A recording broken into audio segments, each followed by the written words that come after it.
In a corner of the world where water and sky conspire to create the most dramatic sunsets, there was once a straggly group of refugees who settled on a bunch of muddy islands and created a city with more canals than roads.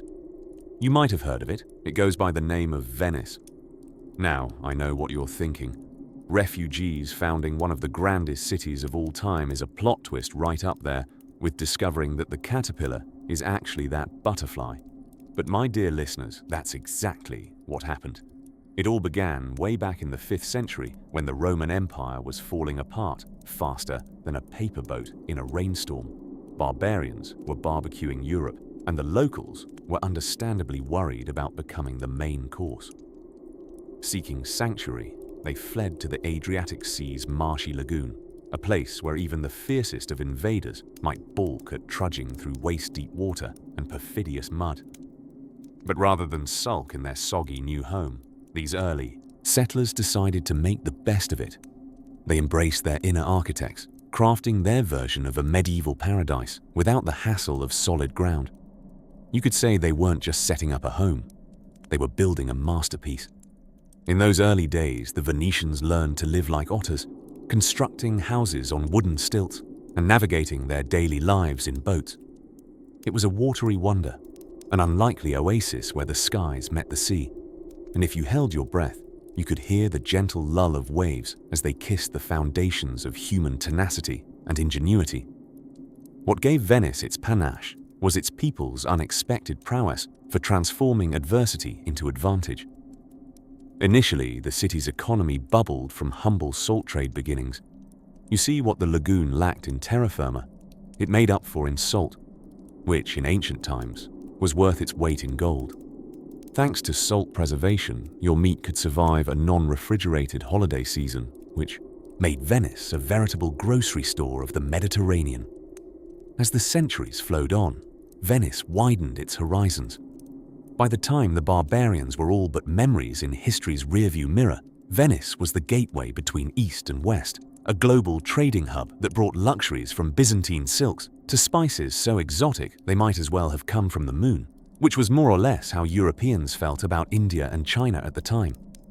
The Venetians were masters of neutrality and diplomacy, as adept at avoiding fights as they were at mediating them. Their leaders, known as doges, wore funny hats and presided over an ever-expanding arsenal of maritime innovation. Their ships were marvels of engineering, cleverly designed to outrun pirates and taxes alike. While the rest of Europe squabbled over who was the rightful owner of various uncomfortable thrones, Venice traded with one and all. It was a place of art, architecture, and unapologetically tasty gelato, constantly under the Venetian sun. From these humble mud islands rose an empire that shimmered on the waves, beckoning all who had a penchant for romance, intrigue, and the occasional gondola ride. Before you drift completely into dreams of azure waters and opulent palaces, remember that this unique concoction of pluck and brine would go on to create an empire of sea trading supremacy. And if these tales help smooth your journey into the sleep's embrace, I humbly ask you to subscribe to our channel. It would mean the world to me. Also, just before you close your eyes, do let me know where you're listening from and what time it is there. As you'd imagine, this was only the beginning of our journey with the Venetians. There are more waters to traverse and tales to be spun as we gently glide forward. Picture this. It's the year 421 AD, and the Adriatic Sea, like a moody artist, is deciding whether to grace the land with its shimmering waters or recede dramatically in a huff. Across the marshy lagoons, nature competes with itself. The verdant greens of hidden islets juxtaposed against murky, mysterious waters. The scene is set for a tale that even the greatest blockbuster directors would envy. You can almost hear the gondola's non-existent bells ringing in the distance. But oh wait, gondolas aren't a thing yet. Those were for the future Venetians, of course, who had yet to realize what refined charm awaited them once they discovered the joys of leisurely punting down narrow canals. In this nascent chapter of Venice's life, its inhabitants are not the suave, Shakespearean merchants you might imagine. Instead, they are a more pragmatic bunch, primarily fishermen and salt producers who have suddenly found real estate, albeit slightly damp real estate, to be hot property. Driven from their mainland homes by rampaging barbarian hordes known for their less than genial temperament and penchant for looting, these early settlers realized they had stumbled, quite literally, upon nature's own impenetrable fortification, a watery maze of sandbanks and marshes. You wouldn't call them refugees. Let's paint them as visionary masters of escape, like a team of ancient toga-clad Houdinis.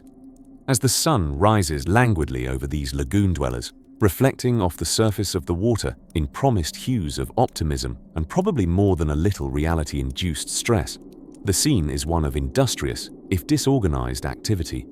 Monks scurry about, more used to beds of straw than watery alcoves. Families craft homes on stilts, possibly the earliest form of extreme home makeover, utilizing resources with all the ingenuity that desperation can muster. And while roofs may leak and mosquitoes might serenade them into evening, these hardy souls dare hope for a thriving future. Wood, reeds, and anything floatable become the vernacular architecture. A lean, mean, floating machine society is brewing, with stomachs rumbling and looking as wistful as their meager fish. Stocks allow, the Venetians knew they needed a little more than ingenuity and good fortune to live comfortably. Enter the saltsmen, the unsung heroes of early Venetian society, who turned sweat and toil into a true blue, or should we say white and crystalline, Venetian export. These savvy traders tapped into a story as ancient as the ocean itself, trading salt, white gold as it was known, for everything else their inhospitable home refused to produce. Little did they know that their salty deals would lay the foundation of something bigger than the grandest of dreams. All this saltiness had a side effect that was as unexpected as it was transformative. Trade. Swiftly, a vibrant marketplace began to form, fueled by salty snippets of gossip and exotic goods. Fishermen swapped gossip as much as fish, haggling over clamorous clams and slippery eels, and every transaction added a thread to the great tapestry of commerce. These Venetians were like the original neighborhood, committees forming bonds that cemented their community as firmly as mud packs held their homes. The Venice of 421 AD could hardly imagine what it would become, yet every salty barter and carefully dried fish threaded the loom on which the future Venetian tapestry would spin. The story set sail. These marshy lagoons would soon give rise to a veritable force, layer by layer, canal by canal, as the water gently rocked against the stilts of their homes, and the last hints of sunlight whispered goodnight to the ever-growing salt mounds. An undeniable truth emerged. The Venetians had found security amidst adversity, and an abundance of fiber-rich gruel, which is not to be sneezed at when one is running from barbarian invaders. There, nestled among the wavy reeds and whispers of the sea breeze, lay the future of an empire unknowingly being weaved.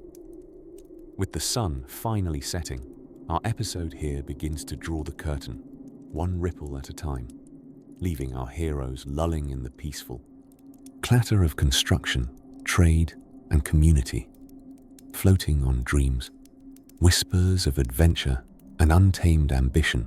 Head towards a gently glowing horizon where destiny awaits in sumptuous splendor. All shall be revealed as shadows stretch across the lagoons. But that's a story for another dream.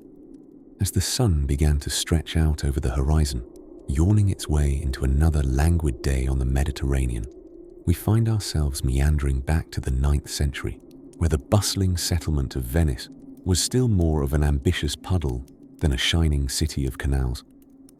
Picture, if you will, a flotilla of wooden stilts popping out of the sea like reluctant porcupines. That was Venice at the time. Or as the Pope affectionately referred to it in his annual addresses, that watery place with all those really damp people. Our focus tonight, gentle listener, is on how this unlikely marshland began to dance to its own rhythm, and what better gaze into its budding narrative than to Consider the arrival of a certain group of charming but somewhat disheveled refugees. Driven from their homes by waves of unwelcome invaders, these early Venetians were, in essence, the world's first masters of disaster management. They took one look at their new home, an expanse of swamp that was less notebook romantic and more boots required practical, and decided, quite whimsically, to make the best of it. Building a city on water may seem a tad ambitious, especially when you consider the medieval preference for sturdy, immovable land under one's feet. But the nascent Venetians gazed over the swamps, scratched their collective beards and thought, well, at least there aren't any barbarians out here. And they were right. For the most part, they were the only ones tenacious enough, or perhaps delightfully stubborn enough, to look at drowning risks and decide, we can work with this. Now, there was also a great element of cunning in how they went about establishing this aquatic sanctuary. One could say that diplomacy wove through their actions as seamlessly as a gondola slips through a canal. With a storybook serenity that would make even the most stoic of historians nod approvingly, they mingled and traded with anyone who dared come their way. From Byzantines who often arrived looking for new fashion trends involving capes, likely to combat unwelcome drafts, to Slavs with their mysterious cooking spices, everyone was welcome at Venice's market stalls. And thus, over time, the lagoon's deceptive peace was meticulously transformed into a thriving, if soggy hive of commerce and camaraderie. The process wasn't entirely glamorous. Let us not ignore the audacious ingenuity it took to uproot entire forests to create piles, vast wooden support beams that were driven deep into the swamps. It was as if Venice itself was reaching down, trying to shake hands with Mother Earth to ensure everything was square. This was industrial-scale head-scratching at its finest, craftsmanship that would leave modern construction workers both horrified and intrigued. The Venetians knew that their foundations were key. After all, even a city born out of necessity and seawater must sit on something. And so, wood pounded into mud formed the very heartwood of what Venice was to become. It was amid this flutter of commerce and architectural absurdity that a sense of identity began to flirt with their culture, a mélange of necessity and surplus biscotti. The art of negotiation became as essential as the craft of fishing, with barter deals ranging from your salt for our fine goblets to one view of the lagoon in exchange for not telling Granny you spilled her potion. A society afloat, literally and figuratively, on a tide of trades, alliances, and a hint of salt. The Venetians' ingenuity ensured that their slice of marshy paradise started resembling less of a refugee camp and more of a slumbering dragon, lying in wait for its moment of glory. And all the while, the city, like a lazy cat content in the sun, stretched itself over the waters, growing ever more comfortable and ever more cunning. Thus, the citizenry strolled their eerily charming streets, built upon worlds both seen and unseen, aware that their tiny realm on stilts had infinite potential, and with visions of nautical dominion quietly marinating somewhere in the collective Venetian daydream, the city that shouldn't exist bloomed. As we drift away softly from this foundation of waters and dreams, take comfort in knowing that these Venetians had more than just logs and mud to craft their fortunes. They had the hopeful audacity to build from the waves and claim the impossible. And it was only the beginning of their extravagantly eccentric narrative, with the world alongside, eagerly watching what these master mariners would dream up next. As dawn began to shake off its morning chill over the misty lagoons of what would one day be Venice, the scene bore little resemblance to the bustling, art-soaked utopia that would emerge centuries later. In the era we're gliding into, through the soft, rippling waterways of time, there were no extravagant palazzos or upholstered gondolas. Instead, imagine fleeing from the chaos and barbaric invasions of the mainland, clutching your most prized possession, a peckish hen named Bianca. In those trickling moments of history, a merry band of refugees roamed these shallow, marshy islands, perhaps whispering sweet nothings to the stubborn goats. These islands were only just pretending to be land and quite enjoyed the role of reluctant landlords. The assembled castaways, keen on neither drowning nor returning to the less than hospitable mainland, did what any enterprising human would. They adapted, as only humans, and particularly humans with nowhere else to go, can. A Venetian economy had to start somewhere, and you could say it took its first wobbly steps on the backs of salt and fish. As with the best siblings in the family of spices, salt played the critical role of preserving the fish, thus not only extending their shelf life, but also avoiding any piscine perfume catastrophes. It wasn't long before these savvy settlers realized they had tapped into a resource that the rest of the world seemed to want. Salt was the cryptocurrency of the Middle Ages, widely accepted and perpetually in need of regulation. Now, storytelling whispers that Venice's womenfolk, wise as always, harbored their fair share of salty secrets in the kitchen. When they weren't sharing them with their neighbors over lunchtime gossip, these tidbits added figurative spice to the figures of traders peering at the Venice shores with cash-ready eyes. Imagine, if you will, these emerging trade networks across Europe, sturdy medieval ships wearing Salt Street masks, gliding through time's ribbon to barter and trade with distant visions of enterprise. The skeptical merchants of the day, noses wrinkled at the pungent sea air, soon learned that Venice's salt had a way of dissolving all their concerns. As these hapless islanders honed their maritime prowess, they inadvertently set the stage for the inevitable rivalry we all know and yawn about between them and the other great city-states of Italy, particularly Genoa. Ah, Genoa. Always close, yet not quite as romantic. The tension between these feuding city-states began as stealthily as a Venetian fisherman in search of his catch. Only this time, instead of fish, there would be conflict brewing beneath the water's erstwhile surface, poised to escalate into a nautical quarrel Shakespeare wouldn't have dared to script. Meanwhile, back on the damp silt of the Venetian lagoon, the denizens didn't just master the art of filling shipping orders. Oh no, they also managed to craft a society that was a dreamland of bureaucratic invention. Imagine layers of government offices dealing in inscrutable ordinances, laws, and proclamations, all craftily creating jobs for friends of friends until even the local seagulls were in awe of the administrative matrix. Ah, bureaucracy, a tale as old as time itself, yet always quick to inspire a yawn. As day stretched lazily into night over the spires of what is today Venice, the clatter of evening markets slowly waned, lending credence to the scene quality of a medieval postcard, the kind you'd receive in the mail if the postal service had existed back then. Merchants peddling in always welcome salt sighed after another bustling day, the reflections of tired smiles flickering alongside the setting sun in the wet, squelchy streets below. The dreams of power and prosperity were as thick in the air as the enticing aroma of lontong pêche, a local fishy dish that smelled far better than its name sounded, wafting through the salty breeze. And as the lanterns flickered gently over the water, casting irregular shadows that danced across aged wooden beams and murmur-accompanied gondolas, the growing rhythmic swoosh of sleepy waves nodding against the canal walls promised more than dreams for this enigmatic lagoon city. Little did they know, the journey ahead was bound to echo far beyond these humble marshes, leading them down sunlit paths and stormy seas alike. But that, dear listeners, is a tale best saved for when dreamers stir easily and the night promises endless stories yet to unfold. High above the hustle and bustle of Venice's Canal Grande, where gondolas glide by like graceful swans on a watery stage, there lies a little-known fact.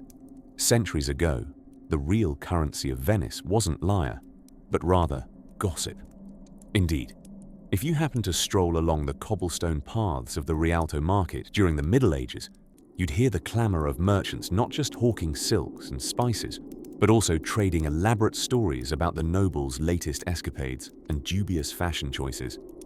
Imagine this gossip-based economy at its peak, around the 9th century, when Venice was but a fledgling cluster of soggy islands. It was here, in this swampy patchwork of land and sea, that resourceful Venetians began crafting their own story, one strong enough to rival the myths the ancient Greeks would have been envious of. And at the heart of this vibrant narrative was Doge Pietro Tradonico, a man whose name likely sounded more exotic if whispered by the right market vendor during a particularly busy feria. Doge Pietro wasn't your average ruler.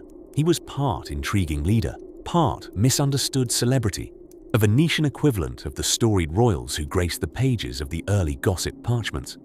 To say Pietro had a knack for leadership is to suggest that perhaps the Rialto Bridge has a preference for standing upright. But in fairness, dear listener, who could resist the allure of ruling over a city that seemed intent on becoming a Renaissance painting, even before that became all the rage? Pietro Tradonico's reign, 837 to 864 AD, was nothing short of theatrical. His most notable acts perhaps involved something akin to an ancient reality show, only with fewer camera crews and considerably more chainmail. He had a special talent for fending off enemies from the Italian mainland, effortlessly balancing delicate diplomacy with a touch of intrigue. It was said that his silver tongue was sharp enough to convince even the staunchest detractor to consider a different profession, perhaps cheesemaking in the tranquil hills far from Venetian shores. Under his guidance, Venice fortified its trading prowess, becoming a shimmering beacon for merchants seeking safety from their frequent encounters with the glint of pirate scimitars and the glare of hostile navies. Tradonico's vision became the cornerstone of the burgeoning Venetian Empire. He penned policies that would keep the Adriatic Sea as serene as your dreams should be right now, while fostering a commercial environment, yet bustling with life, trade, and the occasional off-key troubadour. However, life in the lagoon city was not all serene gondola rides and wine-infused sunsets. You see, with prestige came waves of jealousy crashing upon the Venetian shores, creating ripples that swayed even the unflappable Doge. But worry not, even in turbulence, Venice remained the charming, poised daydreamer's paradise it aspired to be. Pietro Tradonico himself found his reign abruptly cut short in a dramatic, albeit unfortunate ending some years later, which for now we shall leave swaddled in mystery. Yet, dear listener, with a city as deeply woven into the fabric of history's most storied tapestry, not even the premature departure of a leadership figure could disrupt the momentum Venice had gathered. For like ivy upon an ancient church, the city's ambitions grew and spread, resting firmly on the laurels of their storied and somewhat weather-beaten Doge. As your eyes grow heavy and your thoughts drift like Venetian gondolas upon moonlit waters, let us ease into the next stage of this tale. Picture now the lineage of Doges yet to grace the golden halls of the Palazzo Ducale, each armed with new ambitions, different dreams, and unquestionably more flamboyant hats. Yes, Venice was living up to its destiny, becoming ever more the oceanic empress, draped in intrigue and bound for maritime glory. Ah, Venice, that lacquered gleam of civilization floating effortlessly atop the Adriatic, renowned for its scenic canals and gondoliers, humming through water venues like amphibian maitre d's. Our journey tonight meanders through a particularly peculiar time when Venice was not the resplendent queen of the seas, but rather a fledgling cluster of desperate communities. Yes, dear listener, once upon a time Venice was less La Serenissima and more the soggy feet of refugees. Now imagine the setting. It's the very early Middle Ages, and as if by cosmic jest, waves of barbarian invasions sweep through Europe like a zealous spring cleaning conducted by a rather aggressive mother-in-law. The Lombards, in a particularly enthusiastic round, march into northern Italy with the charming decorum of a rhino in a porcelain shop. This left many of the local Roman inhabitants with an urgent need for relocation that was akin to an historically driven game of musical chairs, but without music, chairs, or the option of staying put. And so it came to be that these displaced souls found themselves seeking refuge in the marshy lagoons of the Venetian archipelago, a landscape seemingly lifted from Poseidon's own fishy vanity case. It's said the first settlers arrived sometime around the 5th century, presumably spurred on by an innate understanding that no self-respecting barbarian fancied wading through swampy waters just to cause a ruckus. Now picture this. Our scrambling mariners of misfortune set about constructing houses on stilts, doing their utmost to not only keep themselves aloft but their spirits too. Easier said than done when your nearest neighbor is an underfed crab with a penchant for territorial disputes. As their colony grew, so too did the complications. Daily life teetered on the brink of comedic calamity, like a medieval sitcom unfolding on an unsteady sheet of wet parchment. One hearty tale whispers of enterprising Venetians employing slippery clay beneath their homes to keep them buoyant. Real mud architects, these folks, sprucing up the concept of houseboats long before the notion set sail. In time, what they lacked in stable ground, they compensated in watercraft ingenuity. The Venetians rapidly embraced a marine lifestyle, not out of any particular affinity for sea spray or nautical stripes, but because failing to do so would mean rather a lot more drowning than had been budgeted for. But herein lay their unexpected genius, for necessity, as they say, has a rather stubborn knack for invention. Transforming adversity into opportunity became a Venetian creed. These pragmatic pioneers realized that their insular muddle could harbor a most advantageous trading port. The lagoons, while treacherous for clumsy invaders, beckoned with open harbors to merchants and traders. Thus, Venice laid its soul to the wind, and the sea of commerce began to beckon with its teasing, profitable fingers. Like corks bobbing amidst empire-built battleships, Venetians established key trading posts stretching from Byzantium's doorsteps to the mysterious Orient. Their mercantile spirit was stout. The sight of bustling bazaars soon turned from dream to undeniable reality. In their evolution from swamp squatters to overlords of ocean-going trade routes, they acquired goods ranging from saffron to silk, an aromatic infiltration much preferred over swamp growth, you'd agree. Crafty and shrewd vendors that they were, they collected spices as though these were heavenly relics handed down directly by Zeus during a kitchen pantry shortage. Pity those traders from Byzantium to Alexandria, whose knowledge of fine Venetian hustling left them with markets cleaner than a trinity of teetotalers. And so, amid the hum of commerce and clabbered architecture, built atop ever stouter foundations, sans crabs, the fledgling commune swam onward towards prosperity, footed only by the timely beat of oars and the lilting charm of the sickle moon. Thus ended one stage of their utterly improbable rise. On the horizon lay bustling waterways and handsome strolls along burgeoning canals, glimpses of a city poised for maritime magnificence. Drift onward with us as we steer toward altering tides, whispers of intrigue, and the secrets the sea has yet to reveal. In the delicate mists of early medieval mornings, imagine Venice as a plucky little city, not yet festooned with grand palazzos or gilded gondolas, but rather a watery refuge, an unlikely string of muddy islets where one misstep could spell doom by soggy gala, or as they endearingly, Seeker called it, an aqua oops. The Venetians, those daring refugees turned artisans of the soggy, knew they needed more than solid footing to survive. They required something made not of brick or mortar, but of treaties and trade, a currency sturdier than that of solid gold. This chapter of Venice's ascendancy involves not just the crafting of brick and stone, but the forging of alliances as delicate and slippery as the eels in their marshy canals. Picture, if you will, a city council meeting, but on boats, with seagulls acting as occasional, unsolicited contributing voices. The air is filled with a gentle, salt-kissed breeze and the sound of distant hammering. Venetians were nothing if not ambitious, and they had set their sights on transforming their floating home from a soggy sanctuary into a maritime juggernaut. They understood that to dominate the high seas, they must first write their own map. To expand their influence, the Venetians pioneered a novel structure called the Doge, a title so official it sounded like a sneeze wrapped in velvet. Now, the role of the Doge was to steer the ship of state while wearing the pointiest hat in Europe. Between trade negotiations and cautious treading on duck-infested docks, the Doge charmed foreign merchants and would-be conquerors alike in an attempt to weave Venice into the fabric of global commerce. With their wit sharper than their wardrobe, the Venetians wielded diplomacy like a finely crafted gondola's oar. Neighboring powers soon learned that attempting to outsmart a Venetian in trade talks was akin to playing chess with a pigeon, more entertaining than advisable. While alliances and accords were gently inked into parchment, Venice unveiled its pièce de résistance, the arsenal, a shipbuilding marvel shrouded in awe and the occasional sea mist.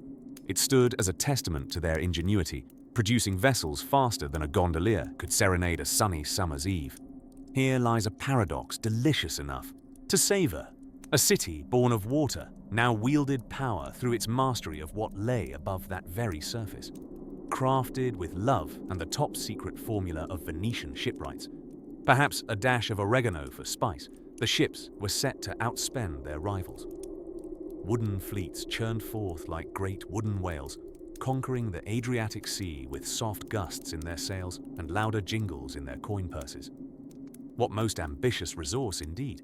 These ships not only fulfilled Venice's trade routes, but also acted as naval bulwarks, challenging the elements with a casual confidence that any seagull trying to swipe a gelato would envy. In bolder strokes of their calculated maritime canvas, the Venetian Republic even appointed itself as the protector of Christendom's front porch, taking the helm of the Fourth Crusade with a verve that could only be described as ambitious, perhaps even audacious.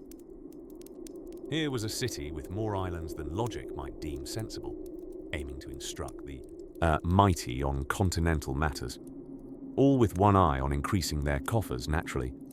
Yet, the city's true genius lay not just in its expansions and exploits, but in its restraint. While rivals plunged headlong into futile battles over fields of green, Venice saw profit margins glistening in the reflections of dulcet, sunlit waves. In this chapter of Venice's saga, we see the city literally laying its foundation upon the tide, using nothing more than shrewd diplomacy, magnificent shipbuilding, and an intoxicating blend of charm and pragmatism. The Doge, his council, and every citizen afloat on their wooden planks might have been thought foolish to dream so grandly. Yet their persistent echo, perseverance over perils, became the steady beat by which they charted their extraordinary course through history's winds. As Venice gathered strength from its maritime ventures, the foundations began to set for an era where La Serenissima, the most serene, would become not just an aspiration, but a reality to make even the Adriatic sigh in contentment. With this newfound strength and the lapping of the waves gently guiding us forth, we take a deeper plunge into the heart of this indomitable empire's story under the moonlit sky. As the gentle sigh of the Venetian lagoon cradled the very heart of the burgeoning city, its waters seemed to shimmer with secrets and stories, much like the sequin-covered cloaks of the traders who bustled through its narrow streets. The scent of salt and opportunity was pungent in the air, and everything in Venice felt slightly theatrical, as if the city itself were performing an endless operatic act for its delighted citizens and wide-eyed visitors. Around this time, the governing body of Venice, known with great dramatic flair as the Council of Ten, would make its grand entrance onto the stage of history. One might expect such a name from a clandestine group of spies, plotting ploys under the moonlight. And while this august assembly did, in fact, involve a good deal of secret-keeping and cloak-and-dagger artistry, their duties were slightly more mundane than your average spy novel would suggest. Imagine them more as a mix between a medieval detective agency and a city council meeting, where hushed conspiratorial whispers blended with the humdrum concerns over taxes and trade tariffs. Now, picture these 10 serious gentlemen attempting to walk the fine line between ensuring the prosperity of their beloved Venice while warding off the less than noble intentions of any external threats. Kind of like balancing on a gondola in choppy water. Tricky, but in the end, somehow successful. In this era of boom and barter, every other city wanted a piece of Venice's trade pie, and these guardians of governance found themselves juggling merchants richer than the Doge, alliances as slippery as a wet palazzo floor, and a colourful medley of legal loopholes that made today's tax codes look like a delightful children's riddle. The Council of Ten may not have been sitting in vats of mystery glue, But their decisions certainly had a sticking power that shaped the course of Venetian destiny. With every calculated move, they ensured that Venice's crescendo continued, with her merchants singing the sweet refrain of silver and silk, while angry neighbors watched on, their faces the very picture of envy green. But let us not get swept away entirely by these stern councilmen. For while Venice was becoming the maestro of maritime majesty, life by the lagoon had its own whimsical rhythms. Visitors wandered beneath the arched bridges, gawking at shops selling everything from spices to suspiciously nimble bird-like masks, which gave the city's carnival fever even when there was no carnival in sight. And then there was the fierce rival to any sober advisory council's prestige, the sumptuous pageantry of the Venetian regatta. Each year, the canals became the stage for these rollicking boat races, where amateur gondoliers, puffed up with more pride than practice, clashed oars in a chaotic symphony.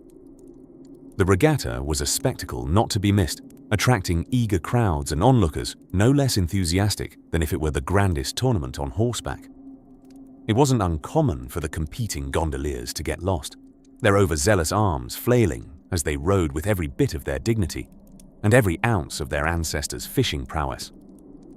Somehow, this blend of calculated governance and sheer Venetian charm created an empire that floated not on dreams, but certainly on dreams with pontoon-like sturdiness.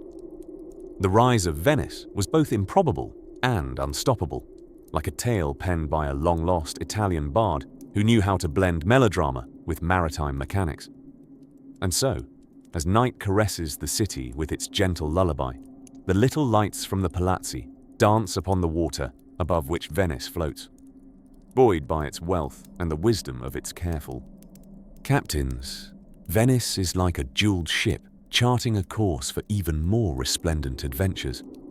As we close this chapter of Venice's story, imagine the gentle ripple of an oar, dipping smoothly into the still waters, a promise that there is always more to come, more to see, and more dreams waiting to set sail with the first light of dawn. In the quiet whisper of moonlit waters, as the Adriatic Sea curled around the Venetian lagoon, like a cat around its favorite couch, we find ourselves navigating the whimsical and oh-so-intricate web of Venice's midlife crisis, circa the 11th century. The lagoon city, freshly escaped from its marshy adolescence, was learning the ropes of maritime dominance, all while trying not to get entangled in them, literally and metaphorically.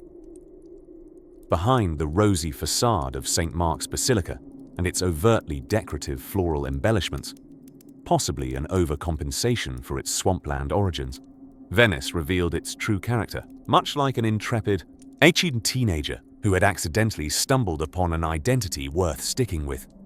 And the Doge at the helm during this transformative epoch was none other than the illustrious Orso, the first Participatio.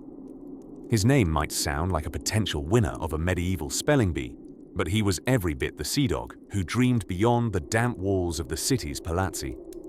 Our scene unfolds within the confines of the typical Venetian meeting of the Concilio, possibly the least boring meeting to attend in those days, given the lack of PowerPoint presentations and, fortunately, of dim overhead projectors.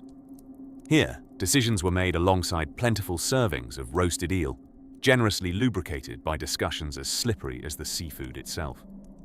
During these meetings, Venice pondered a strategic breakthrough, the expansion of trade networks that would encourage both cultural exchange and the occasional impromptu exchange showdown amongst rival merchants. In other words, Venice had decided that it was about time it became Europe's most prestigious flea market with benefits. A proposal rolled in to create a Venetian fleet that would patrol the Mediterranean like a procession of fashion-conscious sea turtles, slow, steady, but incredibly well coiffed in their ceremonial uniforms. As the historic winds of change filled the sails, Venice also had an eye towards forming a special relationship with Byzantium. Essentially, it was a friendship based on the principles of mutual admiration and economic opportunism. Venice provided ships, Byzantium offered gold and spices. It was a relationship as balanced as a gondola in the Grand Canal. Questionable, yes, but improbable to sink if handled right. But the Venetians went a step further. inventing a strategy so cunning it could slip past the watchful gaze of any medieval customs officer. The fondaco. More than just a warehouse, the fondaco was a ploy of accommodation and commerce rolled into one neat, if slightly damp, waterfront. Second package. It was the equivalent of a Venetian Airbnb before its time, where merchants could trade, live, and perhaps convince the occasional unwary traveler to purchase a crate of seemingly antique socks. Inevitably, with holdings as diverse as their knee-length tunics, the Venetians began amassing a reputation across Europe, an unlikely empire forged through wit as well as trade routes. Cooks in London might mistake garlic for a radical addition to their porridge-based cuisine, while in Venice, they had already moved on to garlic's extended familial equations, pepper and saffron. Just as Venice appeared to settle into its bucolic breezes and the gentle shuffle of its maritime dealings, an ambitious overseas expedition began to call, echoing the siren song of distant markets that lay to the south. Everything about this new venture seemed appropriately straightforward, except, of course, it wasn't. For with distant possibilities came challenges that would test even the most. Seasoned merchants, each embroidered heavily with adventure and perhaps a little peril to keep them warm. With a masterful blend of history's quaint charm and an added dash of wry humor, Venice continued to evolve, marching rather genteelly to the beat of its watery drum.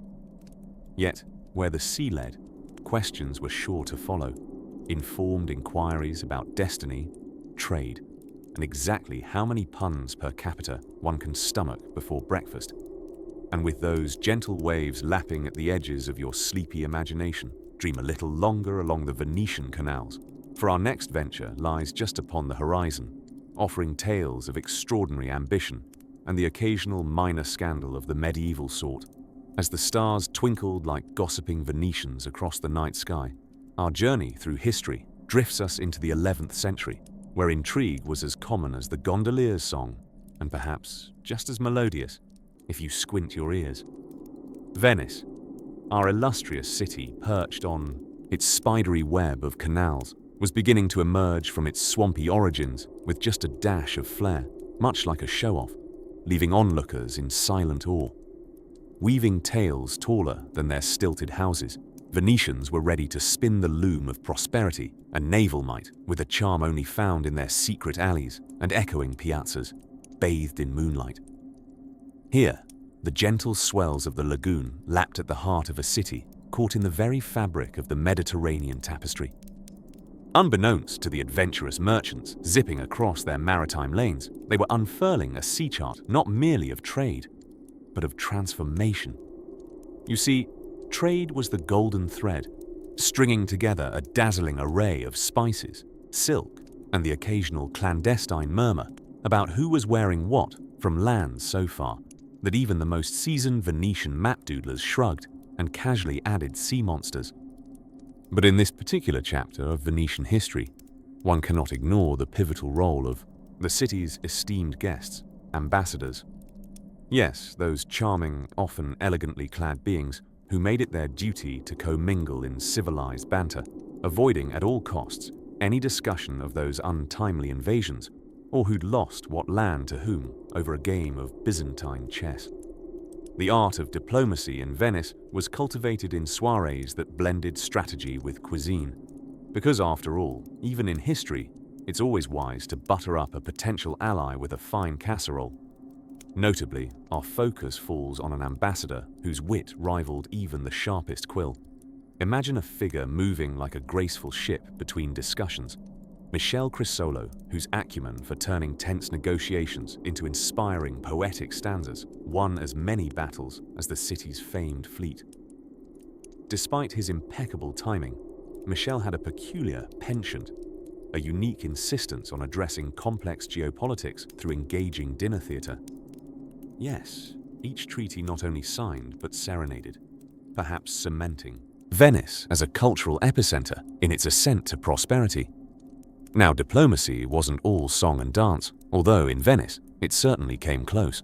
The city's strategy included embracing the curious mixture of lax immigration policies, courtesy of Venetian law, refugees and skilled artisans, skilled at whatever was in vogue that decade, found solace among the canals, passionately contributing to the patchwork legacy of an industry as diverse as the laguna's many layers. Every craftsman, from glassblowers to mapmakers, spun red and blue mosaics of influence into Venice's swelling coffers. Of course, the art of persuasion danced alongside an equally intoxicating brew: commerce. The sea lanes flourished under a galaxy of stars, with ships stitching lines between continents, moving goods in numbers best translated into either stunning wealth or migraines for those attempting to count colonies of coins. In the transition between each nautical adventure, Venice grew not just in maybe stature, but in personality, exhibiting a sense of humor, at times incomprehensible, to those unaccustomed to lagoon-dwelling lifestyles. And as the lanterns lit up Venice's market squares, these burgeoning exchanges soon became more than methods of economic gain. They were crafting a realm of trinkets and treasures cradled in the city's embrace.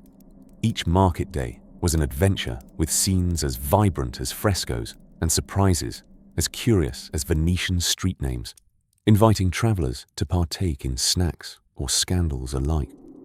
Now feeling the warmth of Venice cradling you and the atmospheric soft lullaby of these ancient sights and sounds, let a gentle sigh carry you into that dreamy haze. Yes, Venice, an unsinkable city made of dreams, dukes, and drollery, where even the moon seemed a conspirator in its unending creativity. Slow your mind into gentle repose, as tomorrow might bring whispered secrets from this aquatic marvel's rise, resounding with the calls of maritime gulls.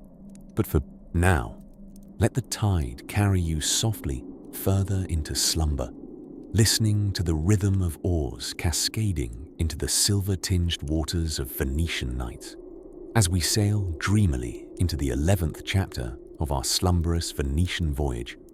Let us cast our lullaby-like gaze upon the early days of the Venetian arsenal, the bustling maritime workshop of the Middle Ages. Much like a bakery that wafts the smell of fresh bread through the morning mist, the arsenal stirred the air with the aroma of sawdust, salt, and ambition, a recipe for nautical supremacy, if ever there was one. In those quiet, pre-dawn hours, the cradle of many a Venetian vessel, the arsenal began its melody of construction. Imagine, if you will, the gentle symphony of saws, hammers, and the distant, reassuring gurgle of the lapping tide. This was a place where timber met water, and dreams of conquest kissed the horizon. Established initially in the early 12th century, the Venetian arsenal wasn't just a shipyard. It was the industrial beating heart of a city destined to command the seas. Now you might wonder what made the arsenal tick with such efficiency. A curiosity as soothing as the purr of a Venetian canal cat napping in the afternoon sun. The secret boiled down to a sprinkle of industrial fairy dust. Assembly lines, a concept sewn into the fabric of antiquity by the hands of countless craftsmen. Ships were produced in stages, each laborer focusing on their own particular task, quietly playing their part in an unending ballad of boat building. Picture a timeless waltz where shipbuilders wove through the labyrinth of wood and iron, each step choreographed amidst the foggy mornings and whispered narratives of years gone by. And there it was, the heartwarming charm of a place that buzzed with the kind of productivity most of us can only dream of upon sleepily hitting the snooze button one too many times. In those sleepy days of the Republic, workers crafted galleys at a remarkable pace. Legend even has it. And let us wrap this legend in the soft pillows of plausible hyperbole, that a ship could be conjured from timber to triumphant flotation in a matter of days. Whether truth or a bedtime story spun by Venetian mothers to lull ambitious apprentices to sleep, the narrative suits the Venetian flair for orchestral accomplishments. And oh, the galleys they built, sleek and swift like an otter skimming across a moonlit lagoon. These vessels were the pride of every Venetian sea captain. From the arsenal's embrace, they embarked on adventures across the Mediterranean, carrying pepper, gold, and the unmistakable attitude that only a republic swimming in prosperity can muster. Yet here's where the whimsy finds its tether in reality. a gentle reminder that history, much like our dreams, often tosses its sleep soother unexpectedly. The arsenal was not merely a place of creation, it was a testament to innovation born out of necessity. Within its shadowed enclaves, the Venetian state orchestrated a naval power that secured trade routes and staved off rivals, a maritime manifestation of a nation nestled in a lagoon of refugee origins. As you drift further into your evening's rest, gently note the marvel of an era when the bond between man and water wove tapestries of trade and travel.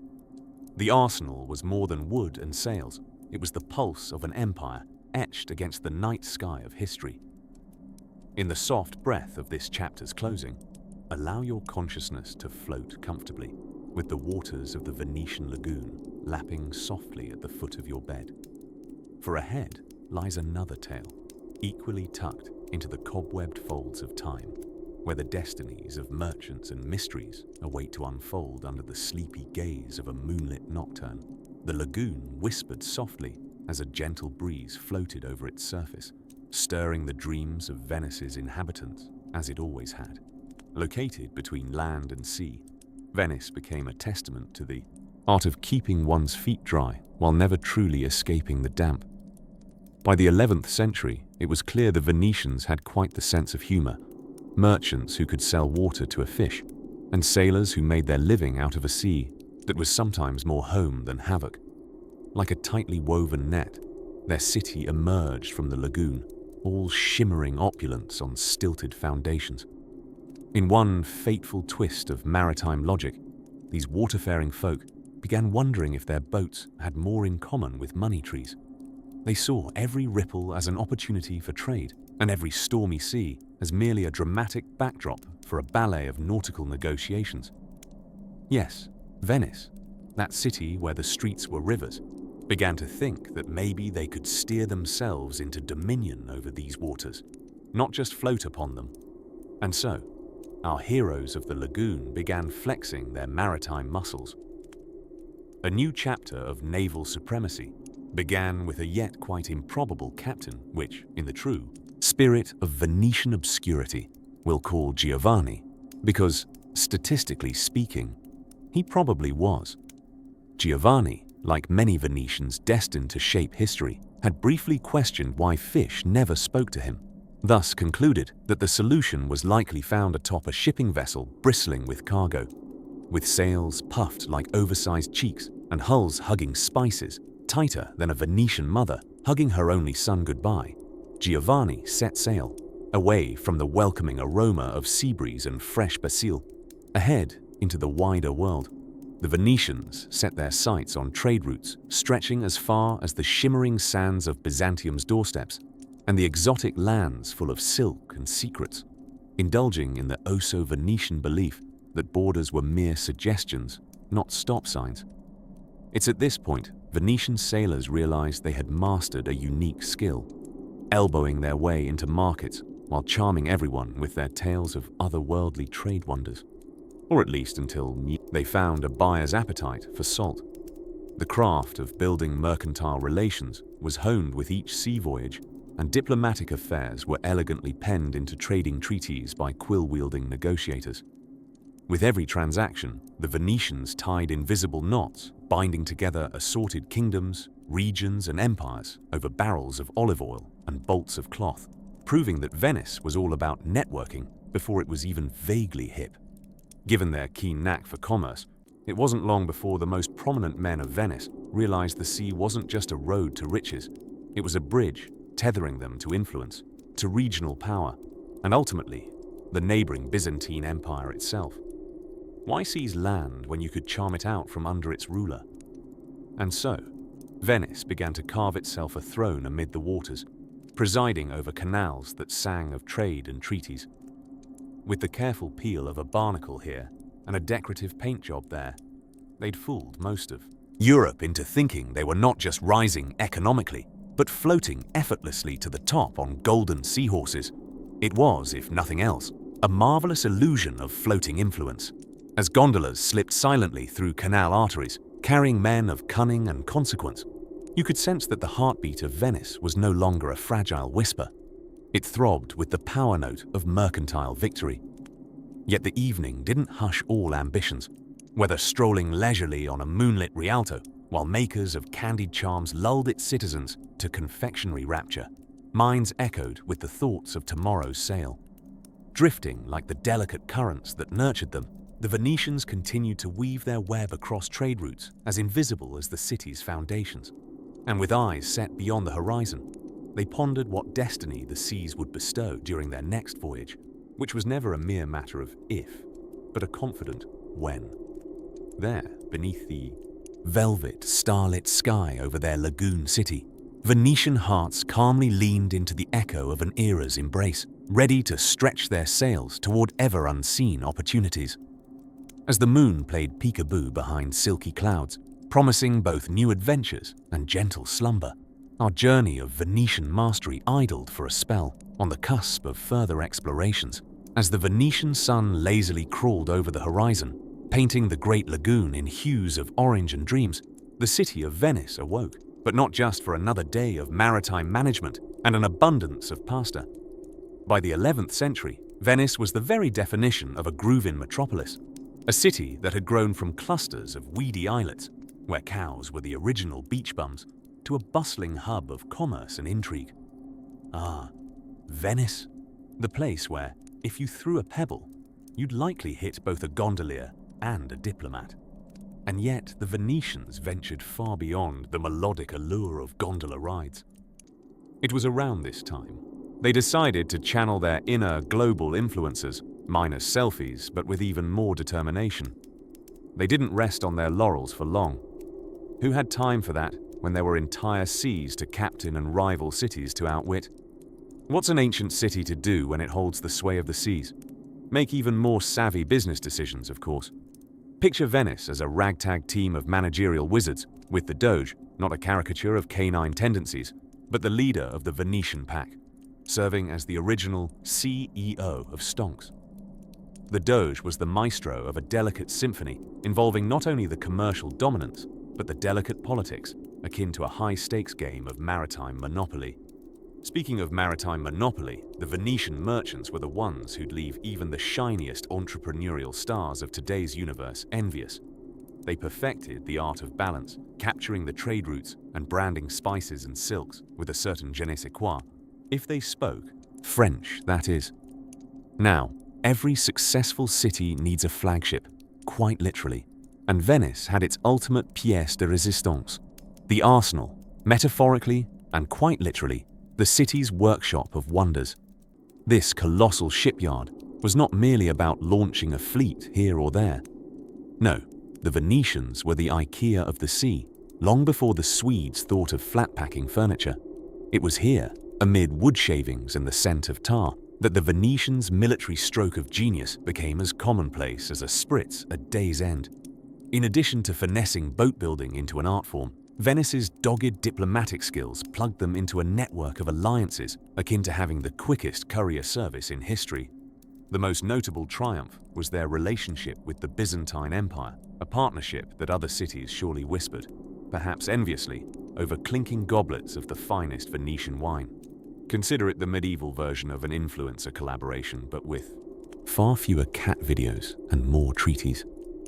Gliding along the shimmering canals, where the water reflects the golden warmth of the Byzantine sun like an aquatic mirror, it's easy to forget that life was not all gondolas and gelato.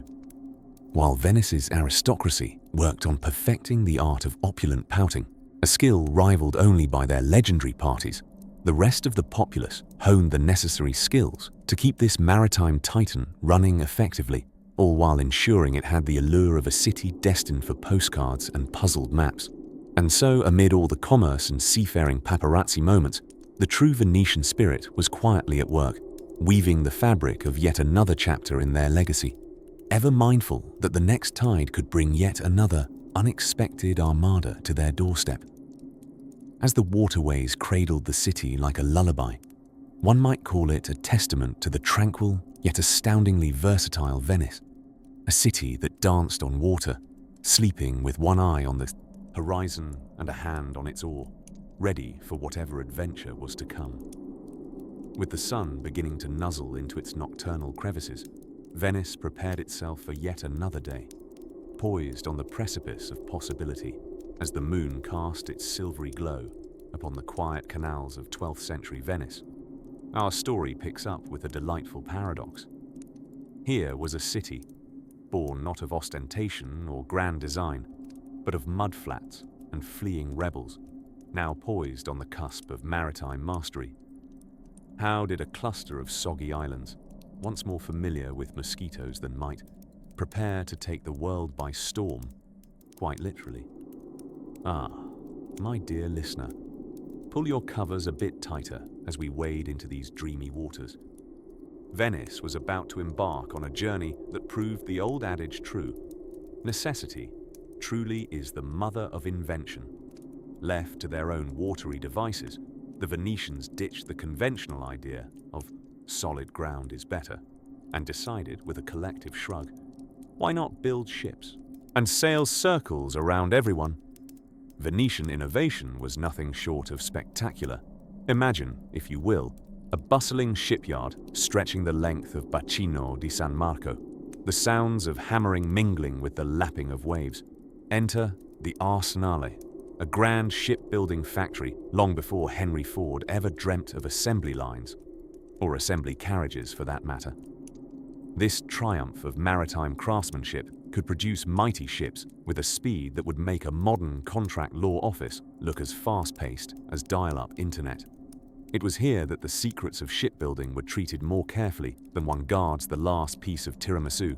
In a time when most folks thought a rudder was something you called your cousin when he ate your leftovers, the Venetians danced artfully on the waves, inventing a prototype of capitalism in the process. As these fleets glided from the Venetian waters, the serene city slowly transformed into an epicenter of dual personality, simultaneously serene and shrewd. On the surface, Venice was a quaint tableau of tranquility, where gondoliers crooned under the moonlit sky, and weary travelers sipped fine wine in cafes. However, this masked a mercantile ambition sharper than Casanova's wardrobe. You might say that Venice began dividing its time between water and wealth. Not only did it develop an impressive armed naval fleet, but the vibrant lagoons hosted a burgeoning marketplace. Picture a bustling Rialto market, awash with the smells of spices, the clink of gold coins, and enough exotic fabrics to make even the Sultan green with envy, not that you could tell through all the perfumed incense in the air. But why stop there? Venice thought, while adjusting its silk-lined coat of ambition. With control of the spice trade routes, Venice turned the Mediterranean into its own personal aquatic dance floor. And dance they did, orchestrating trade with the Byzantine emperors, Arabs, and everyone else who had taste buds, and a penchant for bright fabrics. The political machinations matched the prowess on the seas, as the Venetians invented new diplomatic moves before the term politician was even coined. Their willingness to shake hands and occasionally the table with rivals demonstrated diplomacy of legendary elasticity, truly a ballet of wits. It's as if they took a page from a book that fell off the back of the sands of time titled How to Win Friends and Influence Markets. And so, dear listener, as the night deepens and the stories of Venetian maritime marvels echo softly in your dreams, think of Venice as a city that rose from the mud, donned a captain's hat, and elegantly danced with destiny across the high seas. Bathed in moonlight, the city whispered to the waters, "Our names are carved in salt." As you close your eyes and embark on your own journey into slumber, let the ripples of Venice's ingenuity guide you to the tranquil realms of dreamland, where stories never, truly end. Next, we'll see how this lagoon city's influence began to seep even further into the tides of history.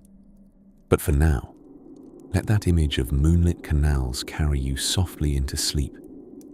In the dim, storied corridors of Venetian history, the wind carries not the scent of salt and sea, but rather embroidery and chronicle. As we embark upon an episode nestled in the ribbon of time, picture the hushed canals of Venice, where gondoliers paddle silently, their melodic Italian arias narrating dreamlike stories carried on the wings of history. What wondrous adventures await as we glide into the curious bone of contention that was the Fourth Crusade, an event that saw Venice metamorphose from maritime commerce virtuoso to impromptu tour operator for misplaced nights. Oh dear listener, settle softly into your cocoon of blankets as we unravel the tale of how Venice, in her typical nonchalant manner, found herself orchestrating one of the medieval world's most surreal military Torgas campaigns, almost by accident, as if Venice stumbled upon the whole ordeal while searching for its misplaced key to the Adriatic. In the quaint year of 1202, a parade of knights quivered at Venice's doorstep, seeking vessels for transport to the Holy Lands. These men, most of whom were surprisingly seasoned in battle, presented a syllabus for conquest, rescue Jerusalem, set foot upon sands of sacred renown, and return home to bards' ballads and familial bragging rights. Venice, however, displaying the business acumen akin to a grandmother during a yard sale, named a price so stiff, even today's currency converters would blush. The knights, empty-pocketed but hopeful, raised what they could. Unfortunately, this embarrassing sum could not purchase the tiniest boat, let alone a fleet. Venice, scratching its proverbial head, having already tiptoed into the logistics of the journey, proposed an alternative. If there's anything history has taught us, it's never underestimate the enterprising mind of a Venetian merchant, unless you want to end up purchasing seawater along with the sea as complementary. A change to the itinerary was proposed, elegantly etched in the currency of chaos. Divert the strength of swords first to the city of Zara, their Venetian map's point of prickly interest, owed to some irksome taxation disputes. Imagine the scene: knights, whose concept of adventure now included freelancing as mercenaries against their Christian brethren, bit their lips, pondered their palms, and grudgingly agreed. Thus headed to Zara they were, voices uttering a combination of confessions and culinary preferences. Meanwhile, Venice steered its honorary fleet with the sly poise of a cat guiding errant mice. Amidst the mischief, Doge Enrico Dandolo, lord of 1,000 Venetian anecdotes, oversaw the scheme with a zeal that made more than one church bell chime with applause. Blind and elderly, but sprightly as a newly tightened lute string, his role scarcely, declared, "Hey, why not throw in some imperial politics for law and laughter?" Upon Zara's regrettable conquest, the Crusades' course unexpectedly veered again, this time influenced by a Byzantine prince with the boldness of a diplomat and payoff credentials of vaporware. Alexios Angelos waved promises like baubles. Golden rewards and Byzantine loyalty were ripe for the scribing, provided Venice and the Crusaders first installed him upon the imperial throne of Constantinople. Our tale whispers of the bustling streets of Constantinople, where markets knew no stable price and whispers knew no bounds. Amidst banners and brewing trouble, Venice managed to do what textbooks might inadvertently skip: the ephemeral fact that this supposed act of strategic genius didn't even involve coffee, though by the end, the Byzantine capital probably wished for at least an espresso. And so we leave Venice at this pivotal juncture, where an accident of economics and nobility thrust her upon the world stage in a manner entirely Venetian, unexpected yet fully embraced, much like finding a fruit in a dessert without fretting over the sweetness. Drifting away slowly from the ripples this chapter paints in the liquid tomes of time, know that through these waters lies more, to ponder the unexpected and unravel the countless scrolls of Venetian pages, each one woven with tales splendid and soft, curious and comical, affording history its gentle passage back into slumber, as we soon shall. Picture this, dear listener: a shimmering lagoon, its tranquil waters reflecting the star-lit skies, cradling a cluster of islands quietly nudging each other in comfortable familiarity. It was here, amid whispers of the Adriatic Sea and breezes spun with the salty scent of history, that Venice arose, not with a puff of smoke or grand proclamations, but with the collective ambition of a people with nowhere else to go. You see, the Venetians were masters of turning adversity into opportunity, like alchemists conjuring gold out of thin air, or perhaps, in this case, evading a fiery doom orchestrated by pesky Huns and marauding Lombards. They sought refuge on these morsels of terrain that barely peaked above the water, reasoning, quite cleverly, that anyone with an aversion to boats and wet feet would definitely find them less than appealing. And indeed, Attila the Hun, with a penchant for galloping rather than paddling, simply shrugged off these lagoons as an unfashionable detour. Like ducks taking to water, or Venetians building cities on it, our prudent predecessors adapted fast. Why harbor dreams of dry land when marshes and the occasional dolphin could become your accomplices? Thus began their illustrious romance with the sea, a courtship that involved laying the foundations of majestic palazzi and ingenious canals over shifting sands. Some might have called it impractical, but the Venetians called it visionary.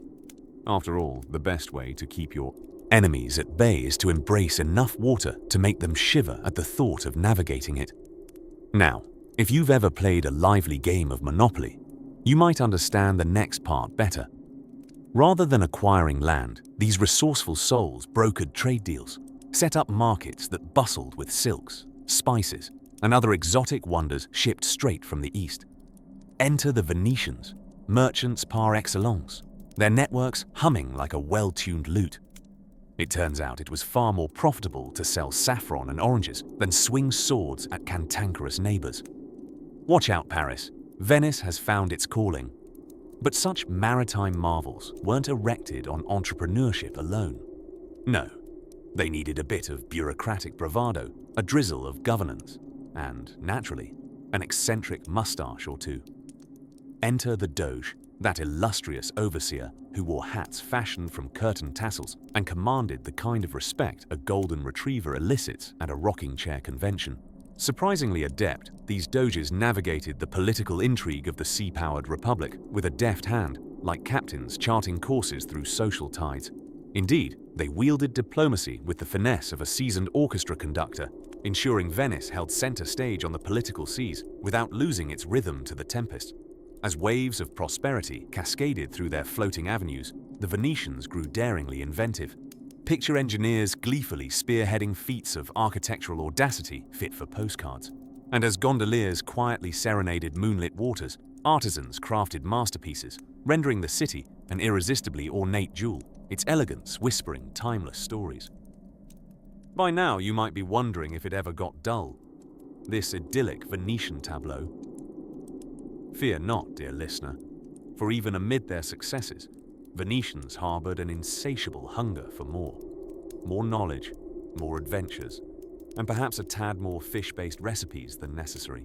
They expanded their gaze outward, beyond turquoise horizons, gearing up not just to navigate seas, but wield diplomatic grace in distant courts, stitching Venice into a fabric of empires and cultures across continents.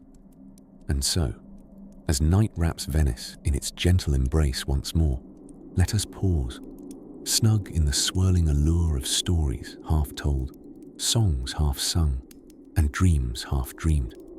The gentle lapping of the lagoon against ancient stones promises whispers of further tales, where Venetian ships will unfurl their sails and the city by the sea whispers to the winds. As the stars twinkle their affirmations, let us drift on into the welcoming arms of tomorrow's stories. As the misty lagoon wrapped its arms around the Venetian islands, a subtle transformation was taking place. A transformation much like the bumpy transition your mind makes every morning when it realizes it must leave the cozy embrace of dreams for the crueler clutches of reality. Oh, but back to Venice. What's left of our dreamy narrative pocket? The 14th century. The era of flamboyant hats and an alarming number of candle accidents. Venice, not content with mere survival among salty marshlands, decided to dazzle the world with an elaborate game of medieval chess. And, spoiler alert, this chess would result in the invention of the next big thing since sliced bread. No, it wasn't scented candles. It was maritime trade.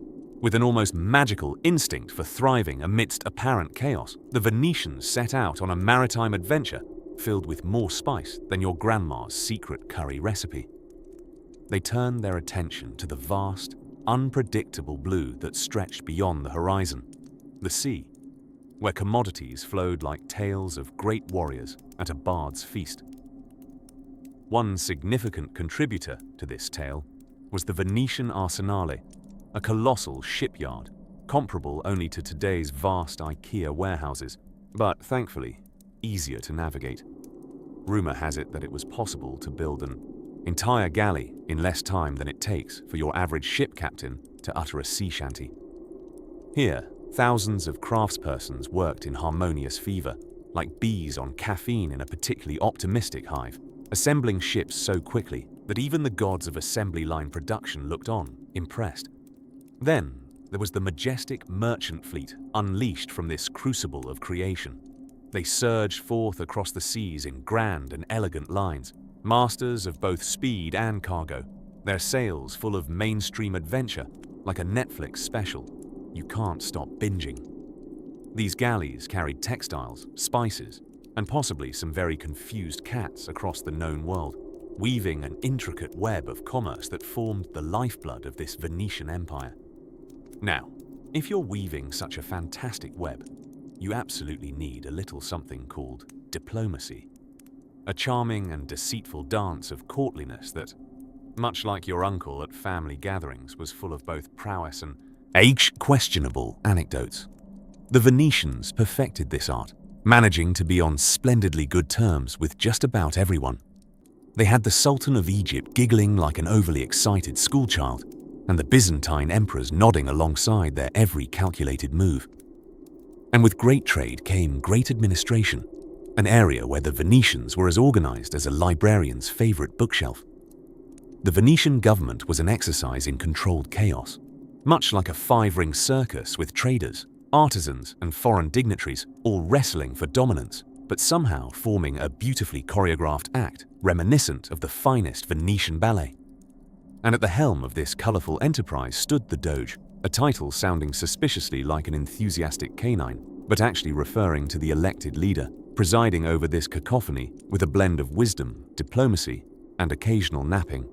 Yet, as the golden glow of this peaceful city on stilts intensifies in our imaginary dusk, we should ponder one particularly poetic question. How did the Venetians feel about their newfound weight in the world's affairs? Were they sipping grappa in a gondola somewhere, dreaming of inventing pizza to further solidify their empire? Or were they meticulously crafting their next strategic alliance over a strong cup of medieval espresso, tinged with ambition and the future's illuminated promise? For now, let's float gently alongside that idyllic picture, lulled by the calming lullaby of the lagoon's waters. As the Venetian sun dips below the scintillating skyline, a warm embrace of serenity cradles the city. It is a place where dreams of silk and pomegranate spice merge with reality, awaiting the dawn of new exploits and titillating tales.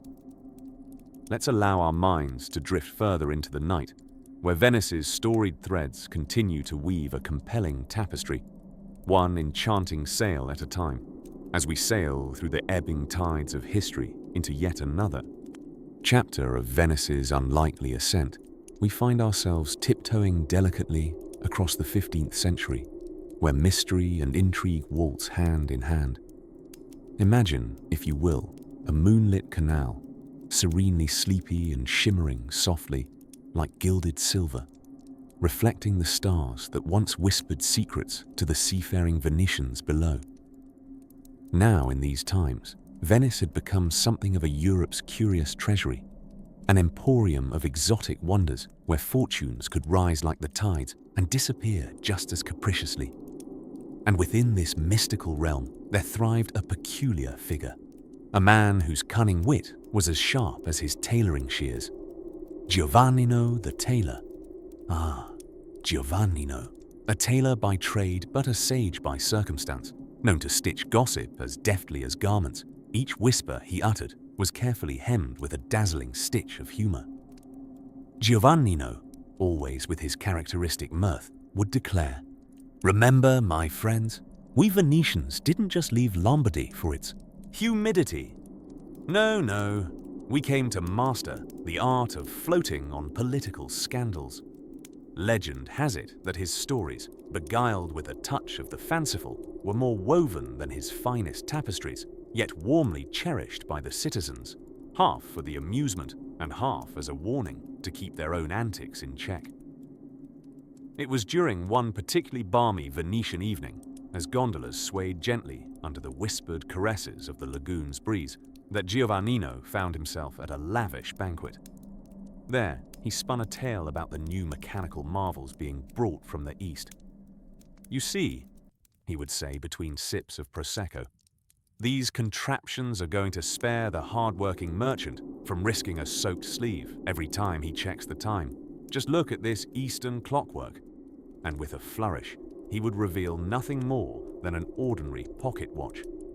The rapt audience, caught between awe and bubbly confusion, laughed at the notion of technology invading their already intricate web of social dances. However, amongst the laughter, a greater story was stirring. The very fabric of Venice's foundation was being stitched tightly together, one thread at a time, as the city turned to diplomacy and trade, extending its reach like the gentle unfurling wings of a seagull over the Adriatic. Venice had mastered the art of balance, a symphony of commerce and culture, with a touch of shrewd statesmanship. Yet, even as the city prospered, a gentle rivalry began to churn in the depths of the Mediterranean, with the Ottoman Empire casting a long shadow over Venetian trade routes. But true to form, our clever Venetians didn't prepare to fight fire with fire. Instead, they orchestrated treaties as artfully as they composed symphonies. Why wage war? Giovannino mused with a wry smile, when the pen is mightier than the cannon. Also, less prone to rust. As Venetians elegantly navigated the murky waters of political tension, their city flourished into one of Renaissance splendor, a floating canvas for painters, poets, and people from all walks of life. And there, under a canopy of stars woven into the fabric of the night sky, the thriving energy of Venice pulsed, rhythmic and harmonious. As the final whispers of the century began to fade, echoing softly along the twisted canals and whimsically arched bridges, the laughter of Giovannino the tailor seemed to linger in the air, a gentle reminder of the wit and wisdom that had steered Venice through calm waters and storms alike. In this world of masked balls and hidden courtyards, where history tiptoed in hushed tones, tomorrow awaited its chance to unfurl a yet untold story. As the gondola of time glides serenely toward the next act of Venice's storied past, we, dear friend, can drift slowly into slumber, cradled by the lullabies of La Serenissima herself, as the city gracefully carries her secrets onward. And so it transpired, that one fine spring morn, as the gentle Adriatic lapped lazily against the shores of Venice, a peculiar rumble permeated the air. This was no ordinary seagull squabble or gondolier humming an off-key aria. No, my dear, it was something rather unexpected for the serene, water-laden city, a cacophony emanating from the annual Most Serene Council meeting. You see, Venice was about to embark on something quite audacious, the trade monopoly. The Venetians, those maestros of maritime commerce, had been pondering whether they might justly seize a larger slice of the proverbial economic pie, a classic early bird situation with spaghetti on top, if you will. But how to triumph over this feat of logistical gymnastics while still maintaining their squeaky clean reputation for being the most serene city in Europe? The key, as it turned out, lay not in swords or shields, but in the scent of spices. Indeed, nothing tickled the Venetians' fancy quite like a bit of exotic flavor to liven up their plain risotto. Unbeknownst to many, the men, dabbling in the delicate art of Venetian diplomacy, had silently slipped on their trading hats, embroidered naturally with gold thread, while discussing routes and riches with the merchants from lands far and wide. The ingenious part: Venice had somehow managed to appoint itself as the middleman for all those tantalizing eastern spices traversing the seas. It was a bit like showing up to a buffet claiming you're in charge of the dessert table, but with a lot more water involved. They fostered alliances and agreements at a dizzying pace, each inked deal bringing a new cargo of pepper, cloves, or saffron to be traded, resold, and relished across the continent. As the sea-worn vessels floated into one of the busiest and most fragrant ports on Earth, the Venetians held their collective breath, not out of nerves, but rather because the symphony of aromas wafting through the air was almost overwhelming. It was this deft orchestration of scent and strategy that left many a visiting merchant both impressed and slightly peckish. In a particularly clever move, they devised a series of maritime spaghetti junctions, intricate sea pathways that connected Venice to the broader Mediterranean. These paths were navigated as though one were walking a passel of particularly troublesome dogs, requiring patience, knowing nods, and the occasional treat for recalibration. It wasn't long before Venice was a veritable web of seafaring trade that made other European trading centers look like knotted balls of string washed ashore after a tempestuous squid fight. But let us not forget the true enablers of this spice-fueled extravaganza, the shipbuilders. Known in Venice as the Arsenalotti, these craftsmen toiled in the legendary Arsenal of Venice, a shipyard so efficient and vast that it could churn out a fully formed vessel in a mere day. Watching them work was akin to seeing a clockwork display of maritime precision, should the clockmaker insist on pausing every now and then for a hearty plate of squid ink pasta. By the time the sun dipped below the horizon, the discussion at the most serene council had transformed into contented murmurings, punctuated by the occasional clink of a wine glass. No longer fueled solely by the desire to stay awake, the delegates now needed the strength to carry the hefty weight of all the spice-fueled riches and prosperity Venice was swiftly acquiring. With the currents of trade flowing strongly through their fingers, the Venetians grew rich, and Venice itself sparkled brightly amidst the otherwise dark waters of the medieval European landscape. It appeared as though the path forward was illuminated not by stars, but by the golden glow of opportunity and a generous smattering of nutmeg.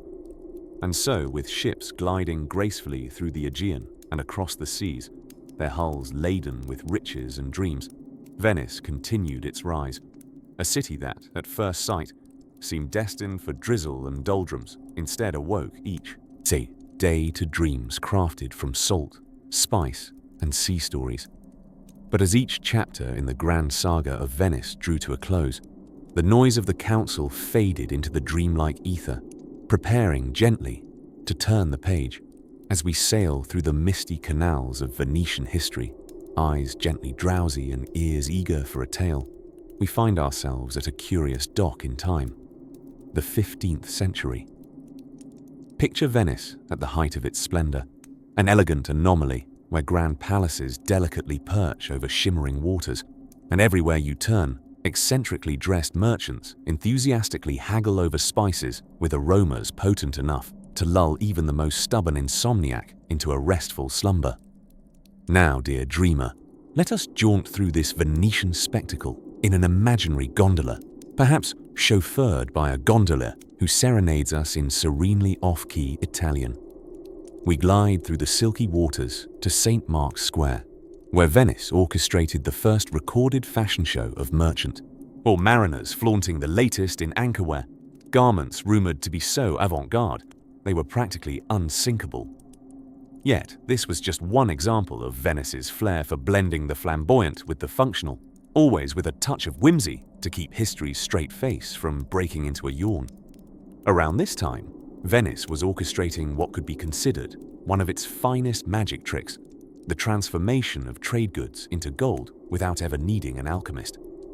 Venetian merchants were renowned for negotiating with the kind of persuasive charm that could convince a cat to invest in a dog grooming business. To illustrate this point, let's peek in on a jovial negotiation involving an ingenious Venetian named Marco. Marco, our imaginary yet charming middleman, confidently closes a deal for silk with such finesse that you'd swear he was part diplomat, part stand-up comedian, magically making both parties believe they had the better deal.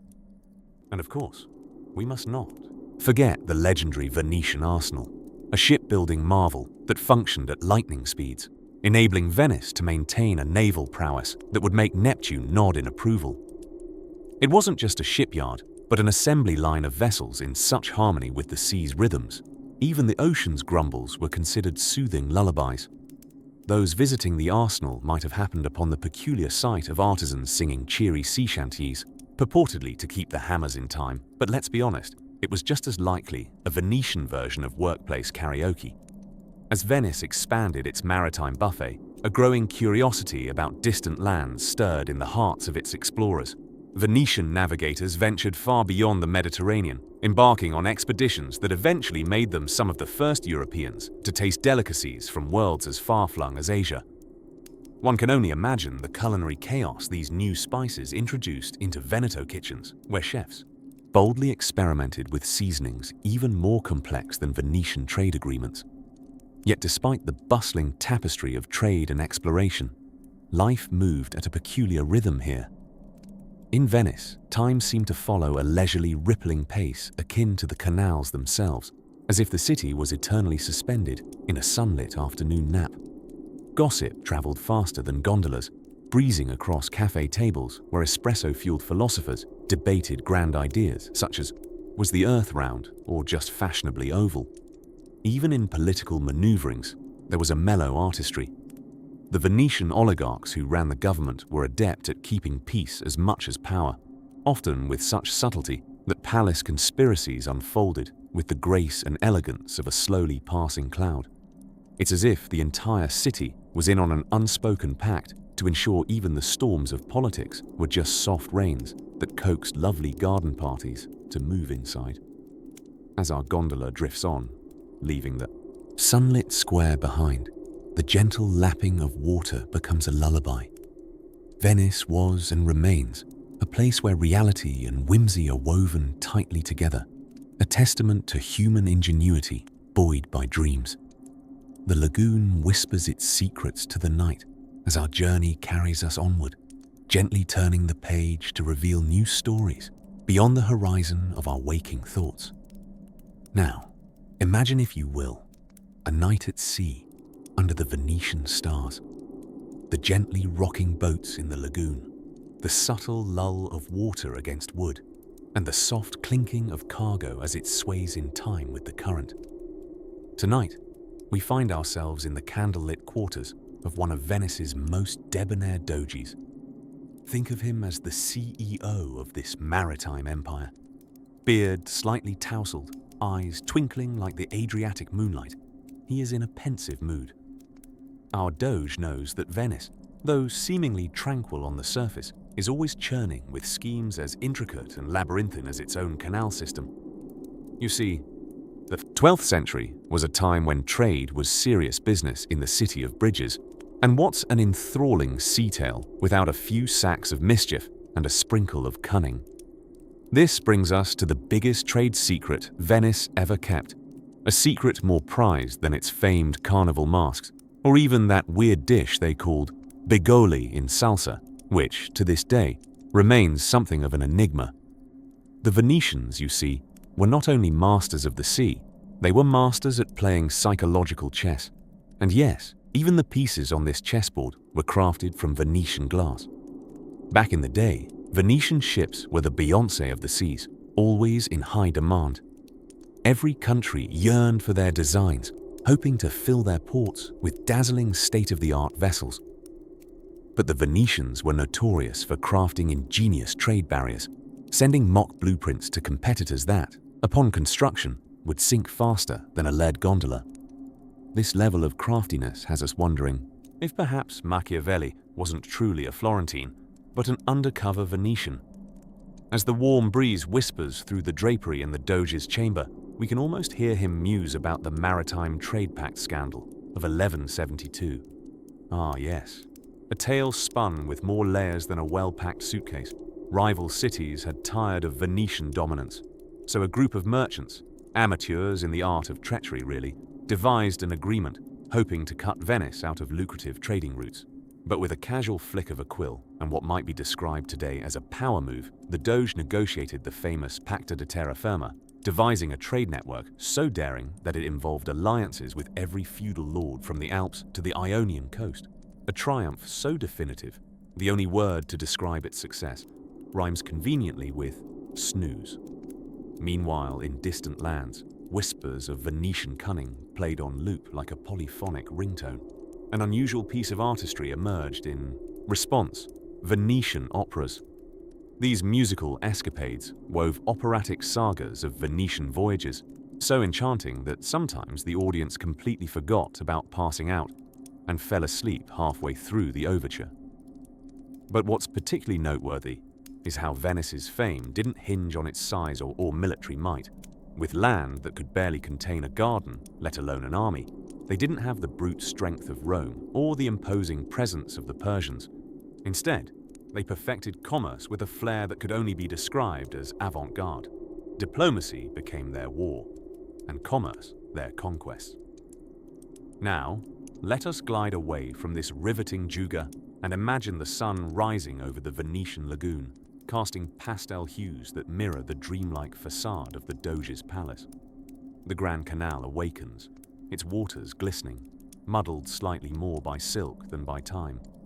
Here, Venice oversaw an epoch where the pen truly outmatched the sword, crafting timeless episodes of legacy as enduring as the lilting strains of Vivaldi. So sink deeper into your slumber. Dream of twinkling canals and a time when Venice ruled the waters, not with an iron fist, but with iridescent wit. Let the waves of history gently rock you, guiding you toward the chapters yet to unfold, where tales of trade, triumph, and a touch of trickery lay, like pearls beneath the sea, as we gently drift our gondola along the tranquil waters of Venice's rich past. We find ourselves poised at a rather intriguing juncture. Imagine, if you will, the city of Venice in the late Middle Ages, a shimmering maze of canals and cobblestone, a jewel box with a penchant for dramatics worthy of its own mini-series. By this time, Venice is no longer merely a refuge of marshland wanderers, but fully transformed into a maritime powerhouse, its vessels slicing through the Mediterranean like well-buttered panettone. You can almost hear the whispers of the bustling marketplaces. There, merchants with remarkably curl-topped shoes and even curlier, more ambitious dreams barter away spices from the Far East, silks so soft they could seduce a cloud, and glass that carried the very sunlight of Venice itself. What hustling marvel, you might think, could possibly rival such a city? Certainly not a run-of-the-mill medieval town more interested in counting sheep than counting ducats. As the 13th century cartwheeled into the 14th, Venice was busy building its empire, much like an overly caffeinated artist with an unlimited supply of canvases. The city found itself toe-to-toe with Genoa, its fierce rival.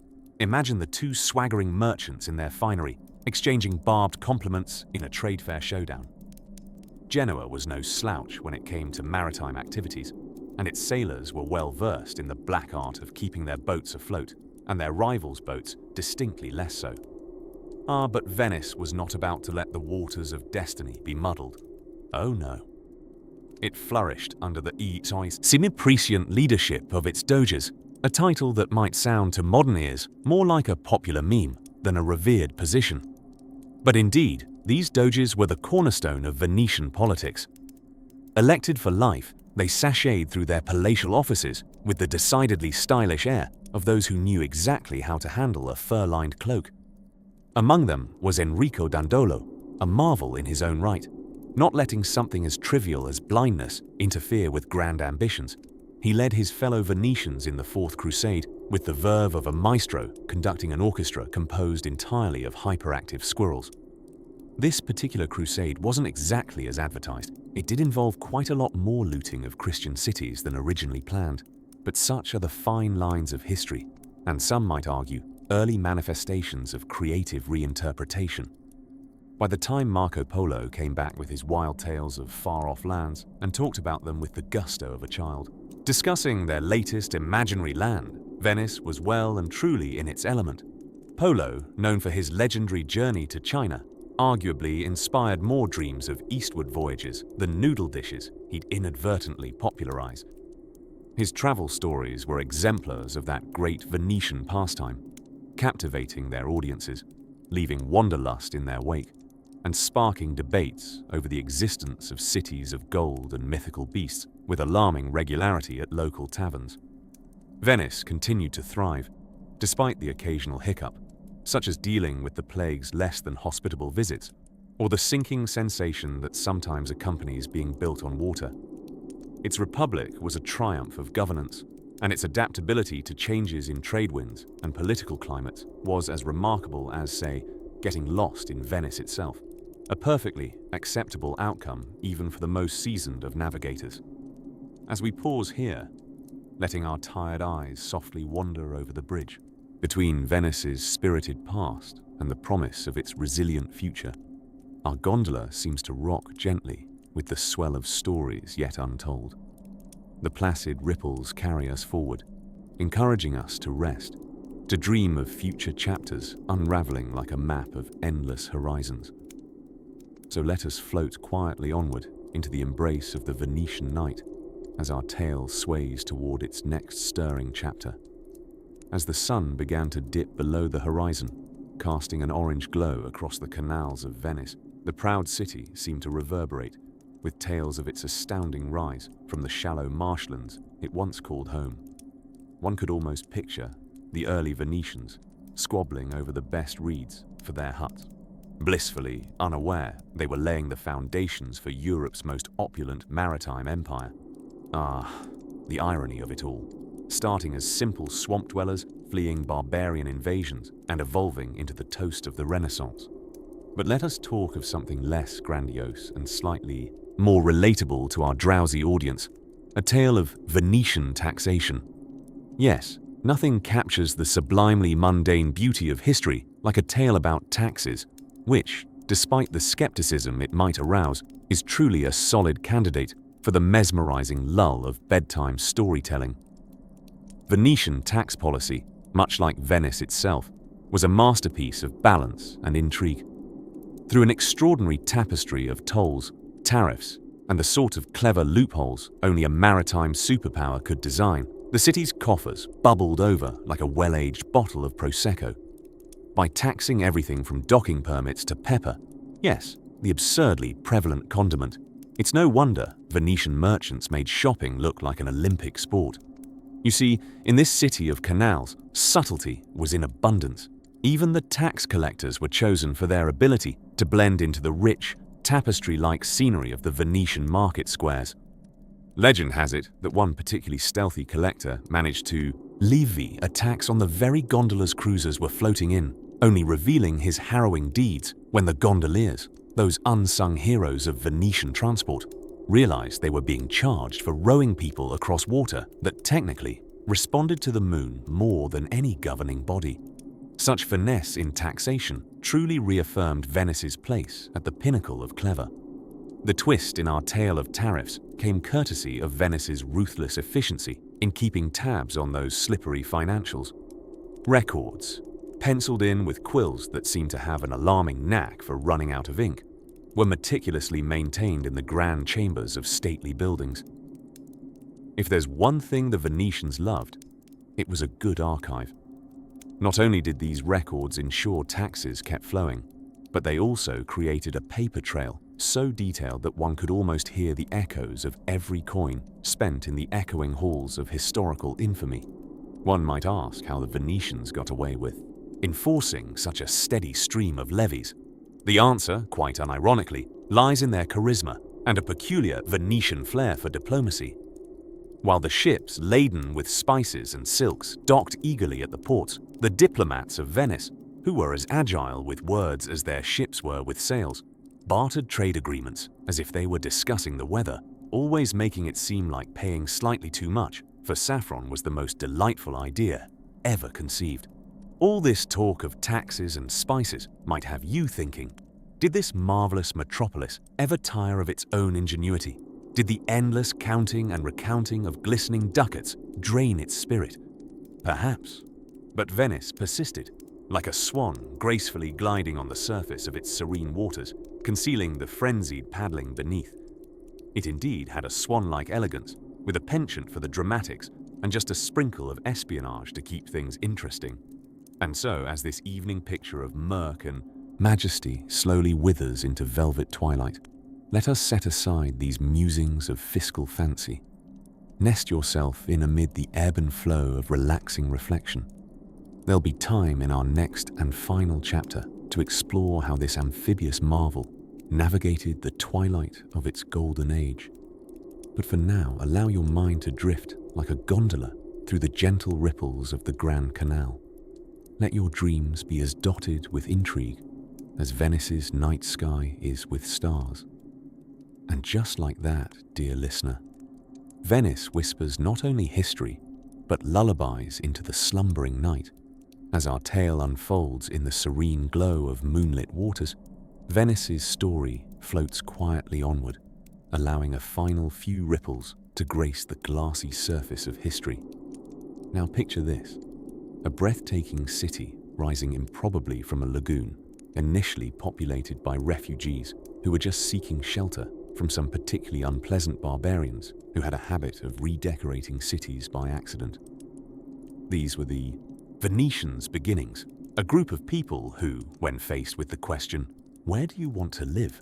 boldly replied, "On stilts." With each narrow alley and secretive canal painted silver by the moon's brush, Venice grew into a maritime marvel. This was a city built on logs. Not just any logs, mind you, but logs carefully chosen from forests on the mainland and then shipped to the lagoon. Because nothing says dedication quite like defying the limitations of your geography and a lumberless home base. Throughout the centuries, Venice navigated the tides of fortune with the grace of a gondola smoothly slicing through the canal, dark with reflected starlight. Its transformation into an economic powerhouse was as dazzling as a masquerade ball, albeit one that took a few hundred years and involved a bit more paperwork. But let's not delve into the details of trade tariffs just now, as I see your eyelids growing heavier. At the heart of Venice's story is its mastery of seeker trade, and thus the sea. If good business is knowing something others don't, then the Venetians must have known where Atlantis kept its spare keys. They became the intermediaries of luxury goods, spices from the east wafting across the Rialto market, bundles of silk that shimmered like fleeting dreams, and even salted fish that aspired to greater culinary greatness. And let us not forget the arsenal of Venice, a place where shipwrights turned nautical symphonies into tangible reality. Within this bustling heart of maritime magic, a freshly minted ship could take a bow to the sea in record time, perfect for sneaking in new vessels amidst negotiations, or perhaps the odd spat with a neighboring fleet over who was hosting dinner next. Despite juggling alliances and conflicts like a jester with flaming pins, the Venetians had an artful knack for diplomacy. While the art of war demanded muscle, the art of peace required a delicate touch. Venetians quickly became history's own herrings of non-commitment, weaving a tapestry of sound alliances and sprinkling a dash of mercantile cunning. They managed to turn several prospective disaster pies into unexpected triumphs. Who knew backroom, candlelit negotiations could inspire such sleep-friendly tales? Through lagoons, love stories, and political labyrinths, Venice continued its saga, influencing European politics with nonchalance, as if attending a banquet with a bulging to-do list tucked under its wing. A wing that, more often than not, was attached to a ship's mast fluttering through the Mediterranean.